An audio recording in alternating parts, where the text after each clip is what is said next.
Halo warga Cilacap, selamat pagi semuanya. Kembali lagi di podcast Puskesmas Cilacap Utara 1. Semoga semuanya selalu sehat ya warga Cilacap. Nah, kali ini podcastnya spesial nih karena lagi dibajak sama kami, tim AKCH dengan Dr. Aditya Kristiaji dan saya Dr. Clara Herdiarti. Nah, hari ini kita podcastnya narasumbernya itu kita mau minta ilmu dari Dr. Adit. Nah, Dok, kali ini nih podcast kita tuh mau bahas kondisi yang sering terjadi pada bayi. Iya benar tuh. Nah, terutama nih bayi-bayi yang baru lahir sampai usianya itu 4 minggu atau 1 bulan. Dimana masalah yang mau kita bahas nih tentang bayi yang kuning atau istilahnya itu ikterus neonatal atau neonatal jaundice, betul? Benar dok. Jadi bayi kuning ini ya dok, si neonatal jaundice ini kenapa sih kita bahas, kenapa kita topik? Karena memang bayi kuning ini umum banyak terjadi ya dok di masyarakat. Terus selain itu juga ini tuh sering dianggap wajar sama ibu-ibu. Jadi kalau misalkan bayi kuning ya dianggapnya karena kurang sinar matahari aja, obatnya diapain ya cuma dijemur. Habis itu udah deh. Nah, jadi memang bayi kuning ini itu ya memang bisa sih secara fisiologis. Jadi memang bayi baru lahir itu kadang bisa kuning. Tapi si bayi kuning ini juga bisa menjadi salah satu tanda dari berbagai penyakit. Bahkan hingga penyakit yang cukup berat dan menyebabkan kematian bang. Jadi berdasarkan data, komplikasi yang terjadi pada bayi kuning ini menjadi salah satu dari 5 besar penyebab kematian bagi bayi baru lahir di Indonesia. Oh, jadi penyakit bayi kuning ini pada komplikasinya tuh bisa sampai menyebabkan kematian ya, Dok ya? Benar dok. Oke, berarti kita harus tahu lebih lanjut nih tentang bayi kuning. Oke, sekarang kita harus tahu dulu dong sebelum tahu bayi kuning ini apa sih bayi kuning itu, Dok? Ya dok, jadi bayi kuning ini atau neonatal jaundice ya, ini itu merupakan keadaan klinis ketika bayi ini ada tanda dengan pewarnaan kuning. Jadi pewarnaan ikterus atau pewarnaan kuning pada kulit atau membran mukosa. Membran mukosa ini contohnya dalam pelapuk mata atau dari mulut, yang terjadi akibat penumpukan bilirubin yang berlebih pada janinnya. Dan kuningnya ini biasanya dari kepala dok. Jadi kita lihat dari mata ya pertama ya. Dari mata, lapisan putihnya mata itu agak kekuningan, lalu bisa sampai daerah dada, perut dan sampai ke anggota gerak. Oke, jadi sebetulnya kuning ini itu karena ada zat di dalam tubuh kita yang namanya bilirubin tadi, Dok ya. Terus karena menumpuk, terus berlebihan, akhirnya muncul deh mulai dari mata, dada, perut sampai tadi ke tangan kaki juga ya, ke anggota gerak kita, Dok. Nah, kan tadi bahas bilirubin ya. Bilirubin itu apa sih, Dok? Terus kok bisa sih bilirubin ini bikin bayi jadi kuning? Ya dok, jadi bilirubin itu dia sebenarnya pigmen warna kuning yang ada di tubuh kita. Dia itu terbentuk karena pemecahan hemoglobin. Hemoglobin ini apa? Jadi hemoglobin itu adalah protein yang membentuk sel darah merah tubuh kita. Nah, secara normal bilirubin ini emang harusnya dibuang dok atau diekspresikan oleh tubuh baik melalui urin atau melalui feses. Nah, ini tuh yang menyebabkan kalau kita pipis, air kencing kita tuh warnanya kuning. Nah, ini karena si bilirubin itu tadi dok. Nah, proses pengeluaran bilirubin ini dia membutuhkan atau melibatkan berbagai organ tubuh, mulai dari pembuluh darah, liver atau hati, empedu, ginjal, usus dan sebagainya. Jadi memang permasalahan dari organ-organ tadi itu dia menyebabkan proses pembuangannya akan terganggu, otomatis juga kadar bilirubin di tubuh kita juga akan meningkat. Dan pada kadar tertentu bilirubin yang meningkat dalam tubuh kita ini munculnya sebagai kulitnya warna kuning. Jadi contoh-contoh hal yang mengganggu itu tadi yang pertama karena tadi terbentuk karena sel darah merah yang pecah. Jadi kalau misalkan sel darah merah kita gampang pecah atau mudah pecah, jadi otomatis bilirubinnya akan meningkat.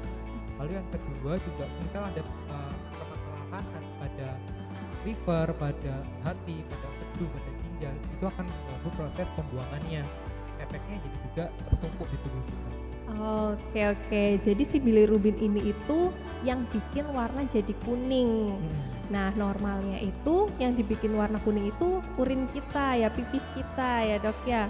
Tapi karena pada bayi-bayi yang kena kuning ini itu terlalu berlebihan akibat tadi mulai dari sel darah merah yang gampang pecah atau memang ada penyakit sebelumnya ya dok ya. Nah kalau peningkatan bilirubin itu kan kadang memang ada juga ya dok ya yang urinnya tuh lebih kuning. Nah berarti kan mungkin bilirubinnya lebih tinggi. Tapi peningkatan bilirubin di bayi itu normal atau nggak normal sih dok? Ya, jadi memang pada bayi baru lahir ya, terutama pada bayi baru lahir, ada kondisi-kondisi yang meningkatkan kemungkinan terjadinya proses hiperbilirubinemia atau peningkatan bilirubin pada darah. Jadi memang di bayi ini ada kondisi-kondisi seperti produksi bilirubin di bayi itu akan lebih besar dibandingkan di dewasa. Kalau di bayi itu bisa sampai 8 sampai 10 mg per kilogram berat badan per hari. Kalau di dewasa hanya 3 sampai 4 mg per kilogram berat badan per hari. Lalu yang kedua, pada bayi itu juga masa sel darah merahnya, masa hidup itu lebih pendek. Ya efeknya akan lebih mudah pecah dok. Jadi kalau udah pecah ya bilirubinnya akan lebih banyak terbentuk. Dan yang ketiga, kalau namanya bayi berarti kan masih ada beberapa fungsi tubuh yang memang belum terbentuk.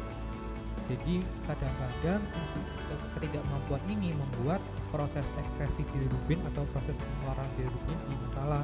Jadinya ya bilirubinnya tertumpuk dalam tubuh si bayi itu. Nah kondisi-kondisi ketiga tadi itu memang sering terjadi pada bayi. Jadi memang secara fisiologis atau secara normal itu mungkin terjadi. Dan kondisi-kondisi ini biasanya dia akan menghilang sesuai dengan umur. Jadi misal sudah berkembang, sudah makin tambah usia, fungsinya sudah membaik dan akhirnya tidak menjadi kuning lagi. Nah, namun tidak menutup kemungkinan juga bahwa si bayi kuning ini, kondisi kuning ini mengarah pada hal-hal yang berbahaya atau yang kita kenal sebagai neonatus jaundice yang patologis atau icteris patologis. Oke. Jadi sebetulnya meningkatnya kadar bilirubin tuh tadi selain karena usia sel darah merah yang lebih cepat ya dok ya, lebih cepat pecah, kadarnya sendiri juga bisa 2 kali lipat dari dewasa ya dok ya. Nah terus juga kan tadi dokter bilang nih bahwa kalau yang peningkatan bilirubin tuh ada yang normal sama ada yang gak normal. Nah kapan sih dok dibilang kalau kadar bilirubinnya ini normal atau fisiologis, dan kapan dibilang kalau ini tuh gak normal atau patologis? Iya dok, jadi bayi yang kuning itu dikatakan fisiologis atau normal itu ketika bayi kuning ini munculnya pada hari kedua dan ketiga. Jadi 2 hari 3 hari setelah lahir jadi kuning. Lalu puncaknya itu pada hari ketiga sampai keempat. Tapi dia akan menghilang dalam 1 minggu dok. Jadi setelah 1 minggu dia akan menurun dan biasanya akan hilang total dalam 2 minggu. Oke, itu tadi yang fisiologis ya dok ya. Berarti munculnya di hari kedua atau 3, terus hilang sendiri setelah seminggu. Oke, kalau yang nggak normalnya gimana dok? Ya kalau yang icterus patologis berarti ya yang tidak normal itu ada 3 pengingat. Ada 3 terlalu awal, terlalu tinggi, dan yang terakhir terlalu lama. Oke, 3 terlalu ya dok ya, terlalu awal, terlalu tinggi, dan terlalu lama.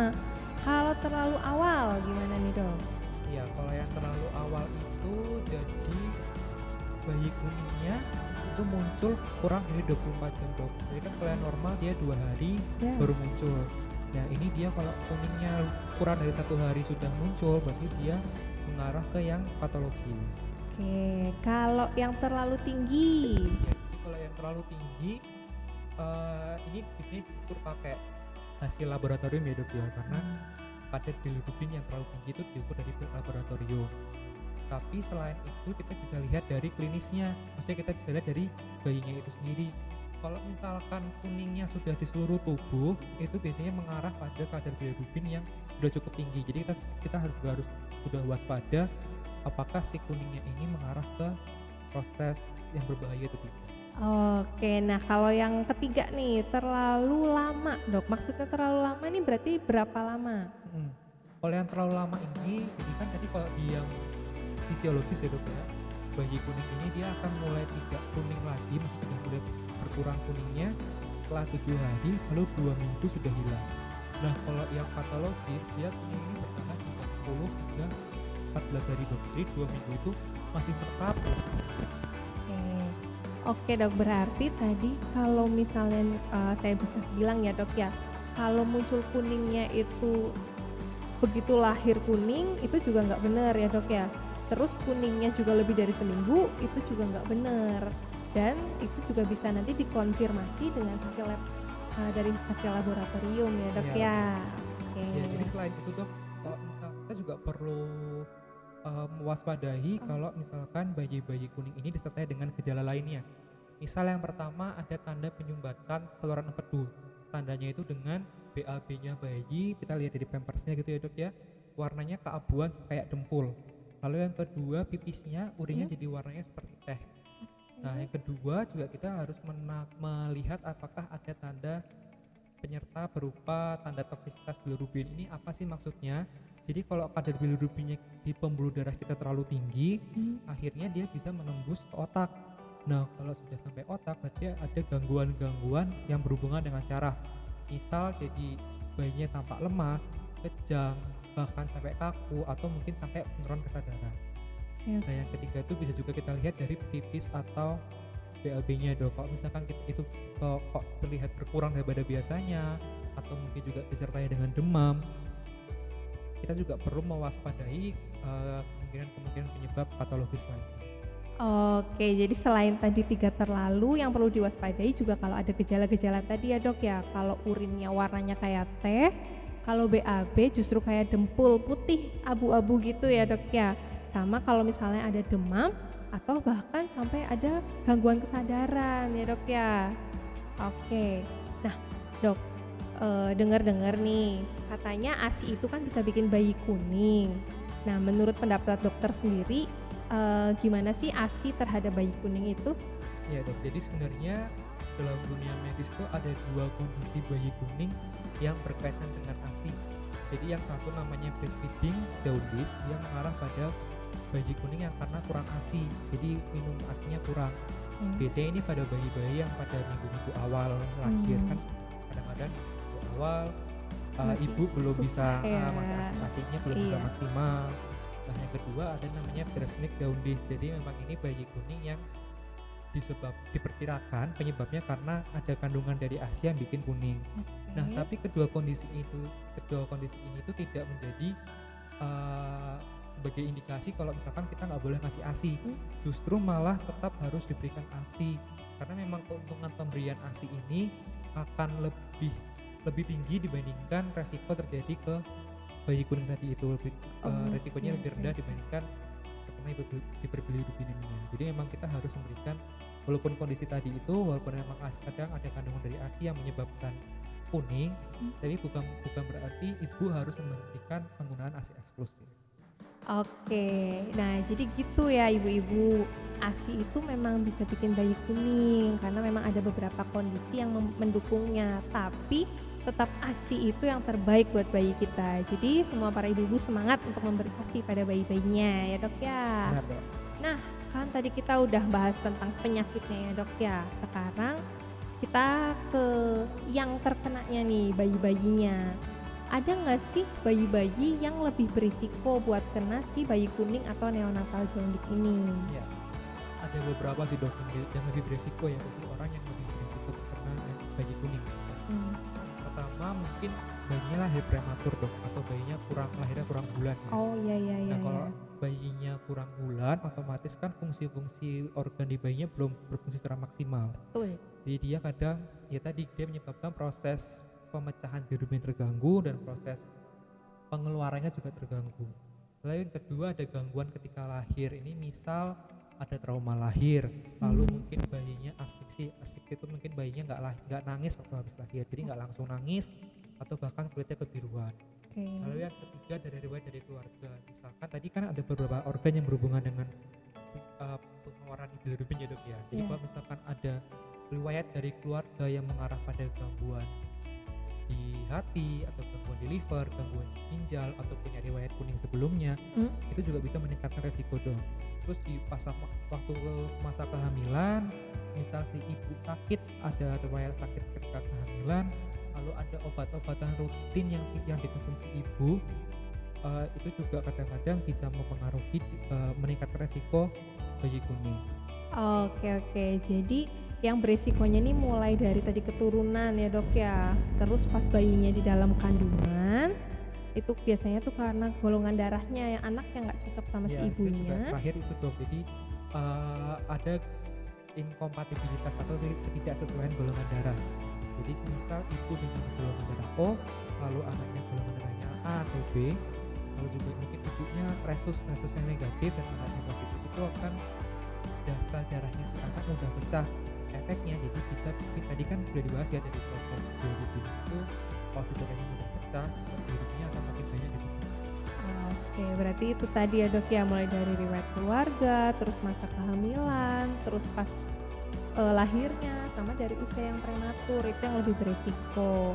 Nah dok, kalau nih ya dok, misalnya bayi kita nih ya, atau saya punya anak terus ternyata anak saya kuning, kapan sih perlu saya bawa ke rumah sakit atau ke pelayanan kesehatan lainnya gitu? Ya, jadi untuk bapak ibu, untuk orang tua gitu ya, yang pertama kali dilihat adalah memang kita harus melihat dulu tanda-tanda bayi kuning itu.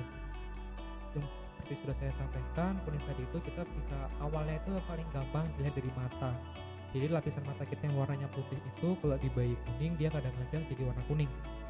Dan kuningnya itu mulai dari wajah hingga ke bagian tubuh hingga ke telapak tangan atau kaki.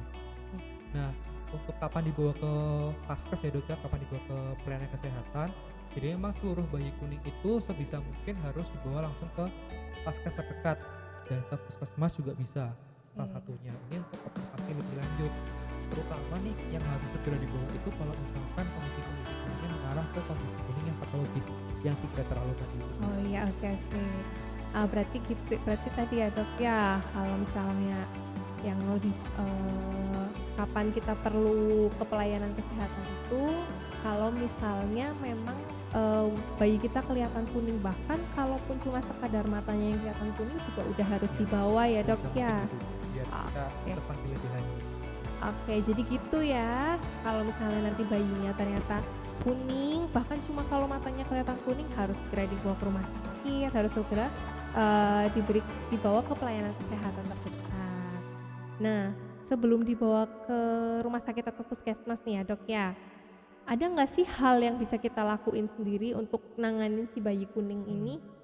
Jadi yang utama bisa dilakukan ya utama orang tua adalah ya tetap mencukupi kebutuhan nutrisi bayinya. Terutama kan ya kalau bayi berarti dengan ASI eksklusif ya. Jadi orang tua tetap harus memberikan ASI eksklusif terutama ibu, dan misalnya bayi kelihatan kuning justru malah ASI yang harus diberikan lebih banyak dibandingkan biasanya. Oke. Oke, berarti justru malah ASI itu obatnya ya dok Ya. ya, memang ASI itu terbaik ya. Nah, kalau misalnya nih kan tadi ASI kan kalau misalnya di rumah ya, terus kita udah bawa nih ke pelayanan kesehatan, terus nantinya tuh bayi kuning ini tuh bakal diterapinya gimana sih dok? Ya. Jadi nanti kalau dari puskesmas ya, misalkan dari puskesmas 1, misalkan dari dokternya merasa perlu dirujuk, akan disampaikan rujukan ke dokter spesialis anak. Dan nanti terapinya biasanya hingga menggunakan fototerapi atau sinar biru. Itu mungkin dikenal Bapak Ibu ya dengan fototerapi, lalu bisa sampai transfusi tukar, tapi tentu saja berdasarkan kadar bilirubin di bayinya. Oke. Dan selain itu kalau udah sampai rumah sakit dan kalau kondisi kuningnya sudah lama, pasti kan ada penyebab-penyebab tertentu, dan juga kita juga perlu melakukan pelacakan nih apakah apa yang menjadi penyebab bayi kuning. Oh, berarti sebetulnya terapinya juga itu tergantung kadar bilirubinnya lagi ya dok ya. Kalau misalnya terus kalau lamanya tadi itu mungkin ada penyebab lain, jadi itu yang nanti perlu untuk dicek lebih lanjut. Nah, yang terakhir nih dok ya, kan pasti udah pada tahu, udah pada banyak yang denger juga, dijemur dong itu bayinya gitu ya. Nah, menurut dokter sendiri nih, boleh nggak sih nih bayi-bayi ini dijemur? Kalau emang nggak boleh, kenapa? Terus kalau boleh, ada nggak sih kayak peraturan-peraturan khusus terkait menjemur bayi ini gitu? Ya dok, jadi sebenarnya secara umum nih dok, menjemur bayi itu tidak memberikan manfaat secara langsung ke bayi kuning ya. Ini khusus bayi kuning, menjemur bayi itu tidak menimbulkan manfaat langsung. Kenapa? Karena memang tadi kan kita sudah bahas kalau di dokter biasanya diterapinya dengan fototerapi ya dok ya, dengan sinar warna biru itu.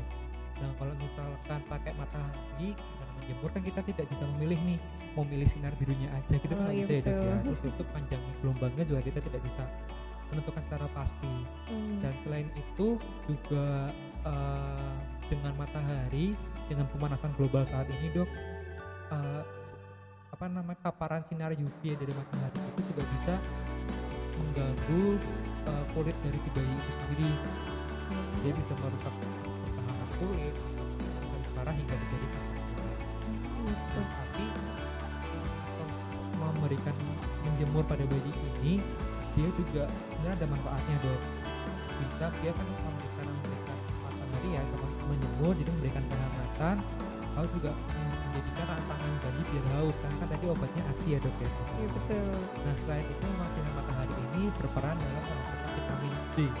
Jadi pas vitamin D di tubuh kita, dan memang ini perlu sinar matahari untuk membentuknya. Dan dari Ikatan Dokter Anak Indonesia itu ada beberapa tips atau beberapa anjuran untuk menjemur bayi itu bagaimana sih. Nah yang pertama itu sebenarnya cukup dijemur selama 10-15 menit, bisa 2 kali sehari, dan jamnya itu di jam 10 sampai jam 4 sore. Tapi untuk waktu ini bisa sangat bervariasi dok, karena kan di Indonesia ini iklimnya tropis ya dok ya, jadi kadang panas nggak banget sesuai, ya, teriknya betul. juga kadang panas banget, dan itu juga kita perlu modifikasi sendiri. Oke. Nah yang kedua adalah menggunakan pakaian pelindung. Jadi jangan jemur bayi dalam kondisi telanjang. Tetap harus menggunakan pakaian, pakai topi, dan kalau bisa diberikan sunscreen dok. Oh, biar nggak langsung kena sinar Karena kan matahari ya dok resiko ya. UV tadi dok. Hmm. Dan yang terakhir, pada bayi yang usianya kurang dari 6 bulan, ya termasuk bayi baru lahir yang kita bahas ini, Iya. kalau bisa untuk paparan menjemurnya tidak langsung di bawah sinar matahari. Jadi bisa di dalam rumah, dibuka jendelanya, jadi nggak langsung ke dari paparan mataharinya nggak langsung Dari ke tubuh bayi. Pantulannya berarti Iya. ya dok ya. Oke. Nah jadi sebetulnya bukan masalah boleh atau nggak boleh ya dok ya. Tapi kalau untuk bayi kuning sendiri tuh dijemur juga nggak memberikan manfaat yang signifikan juga. Tapi menjemur juga ada manfaat-manfaatnya nih. Kayak tadi bikin hangat. Terus karena dijemur kan jadi hangat, jadi pengen menyusu. Jadi meningkatkan frekuensi untuk minum susu. Sama tadi untuk pembentukan vitamin D Iya. ya dok ya. Dan juga tapi tetap harus diperhatikan cara jemurnya. Tadi cuma boleh 10-15 menit, terus jangan telanjang. Sama kalau bisa dari pantulan cahayanya aja ya dok ya, biar nggak terlalu terik di kulit anaknya juga, karena bisa bahaya juga tadi ya dok ya. Oke deh. Kayaknya tadi kita udah bahas ya dok ya, apa itu bayi kuning, penyebabnya, terus bayi-bayi yang beresiko itu yang kayak gimana, sampai ke terapinya juga. Kayaknya udah lengkap banget nih ya dok ya. Mungkin ada yang mau ditambahin lagi dok? Kalau dari saya mungkin cukup ya dok ya. Nanti kalau misalkan ada bapak ibu atau teman-teman yang melihat podcast ini lalu ingin bertanya, bisa mungkin pertanyaan lebih lanjut di kolom komentar, tinggal diketik saja, nanti mungkin bisa kita jawab. Oke, berarti kalau ada pertanyaan boleh ya tulis di kolom komentar. Kayaknya podcast kita kali ini cukup sekian ya dok ya.